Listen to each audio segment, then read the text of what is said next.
What's up everyone, it's the Guys After 5 YouTube channel. Yesterday was GamesCOM and what an incredible show it was. Shout out to Geoff Keighley and the team for putting on an absolute banger of a show. We got a look into games coming out this year, next year, and beyond. In today's video, we're going to break down 15 of the games announced at GamesCOM. These aren't in any particular order, just the ones that I found to be the most interesting. And because the show is so loaded, I have a few extras at the end to talk about as well. Oh, and I actually live streamed the show on my Twitch channel. Go over there if you want to catch me live. Whatever you do, don't skip this, you're going to want to see it. Like and subscribe to the channel to help it grow. Strap in and strap on. Let's go. The Witcher 3. Hey dumbass, that game came out 11 years ago. Yeah, but they are remastering it for free. For free? Yeah, for free. How Projekt Red ended the game show was incredible.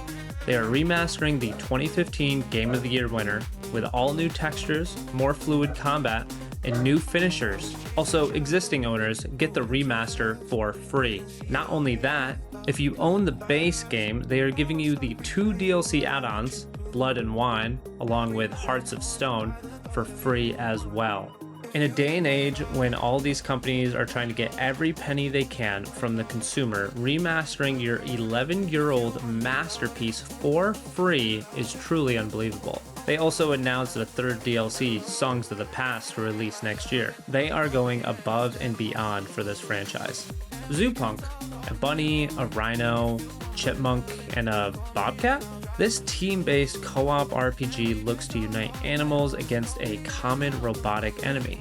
I'm unsure of all the details, but it looks like a great hack and slash to play with your friends. The game feels witty and uses team-up moves while also competing against each other.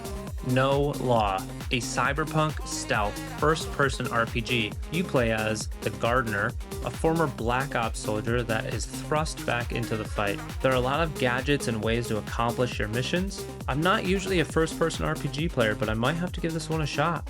Silver Palace, anime art style, a little bit of Gooner energy, gotcha game. A free-to-play open-world RPG set in a dark Victorian metropolis. You play as a detective to investigate and solve various mysteries around the city. It does feel like we are getting a lot of these types of games lately. I've never played one, but they do look quite interesting. Stage Tour. If you played Guitar Hero or Rock Band and loved it, then this is your next-gen game. Build your band, take the stage, and put on a performance of your life. And the best part is that you don't have to wait very long. This game releases December 10th across all consoles and PC. Like or die. A new Battle Royale announced in 2026? I thought I was imagining things. From the same developers of Ion 2, which we got more info on today as well, comes a brand new BR. And it looks to have a high skill ceiling. Not just in gunplay, but in the way you interact with your environment and work with your team. 1001 Threads of Mizan. Have you ever wanted to play as Aladdin? Well, you basically can. A 1 to 3 player co-op action-adventure game set in an Arabian world. Battle giant jinn, or genies, as you ride on a magic carpet across the mythical land. 3 different playable characters that have very different combat styles. Now I just gotta find 2 other friends to play this game with.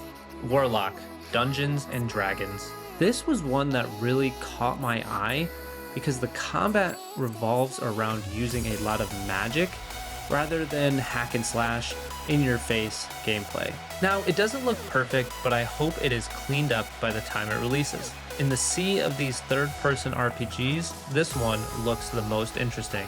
Exodus. We got an extended look at Exodus coming April 7th, and it looks like our relationships with our comrades matters to how the story plays out. The combat looks very engaging and demanding. The biggest question is if they nail the story. The game looks beautiful, but I hope the choices matter system feels like it makes a difference. Gravhounds. The most loyal companions make the strongest soldiers. Playing as humanoid dogs of different breeds, this third-person co-op action game comes out in early access later this year, dropping into hostile planets, defending your base, and extracting with as much material as you can. My only gripe with the game is that I didn't see a German Shepherd option. What dog breed do you want to play as? The Defiant. Do you remember the older Call of Duties before it was online multiplayer, like Big Red 1? Yeah, I know, I'm Monk.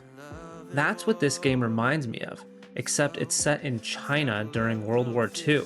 The The footage we saw was set on the Great Wall, and I think that is pretty freaking awesome. Metro 2039. The next game in the post-apocalyptic FPS franchise arrives early next year, diving into the heart of the underground in Moscow to take on what lies in the dark, with stealth, exploration, and of course combat being the bulk of the gameplay. One of the more unique story-driven FPS franchises. Nodus Fall. We got our first look at this party-based co-op action RPG from the creators of Genshin Impact. A much different look than what you would think, and it is incredible. We didn't get much information about the game itself, but it looks to have 1 to 3 players battling mythological creatures to save humanity. There are no ghosts at the Grand. When I first saw this game, I thought it was a cleaning simulator, and I tuned out. And then they showed that it was more about finding ghosts and a psychological thriller than that. The art style might not be for everyone, but the puzzles and story outcomes are what will draw people in here. Final Fantasy VII Revelation. Alright, I know this isn't necessarily a new game because we learned about it at the Game Awards, but we got more information about the story for the 3rd installment in the Final Fantasy Trilogy remake. The world is in turmoil, and the Guardians known as Weapons are wreaking havoc across the Earth. Cloud and the squad must stop them to defeat Sephiroth. And some of the biggest news confirmed is that the game will be releasing across all platforms simultaneously. Yes, even the Switch too. Before we wrap it up, I quickly wanted to mention a few other new games that we saw at GamesCOM. Ananta. 3 years after its announcement, we finally have a January 2027 release date, a free-to-play urban open-world RPG, anime art style, and 2 major cities to explore. LEGO Skylines. It's SimCity, but with Legos, so I'm sure it'll do well. Legos continues to take over the world. Roco Kingdom. A new creature collector game in a very vibrant, colorful world. You can become the creatures you collect to explore the world even further. Antos. This game looks a little too creepy for me. A sci-fi mystery horror game played in the first person. And lots of rats. Turok Origins. Dinosaurs versus your squad of elite warriors. Defend humanity against the alien invasion. And another co-op RPG releasing across all platforms. There was a lot more announced yesterday, and the 2-hour show itself is worth a watch when you have the time. Let me know what and if you were looking forward to any of these new games down below in the comments. Me personally, I know I'm excited for Like or Die, Gravhounds, and Warlock. Oh, and the new Witcher 3 remaster, of course. If you stuck around for this long, make sure to drop a like, subscribe to the channel to help it grow, and I'll see you guys in the next one. Peace.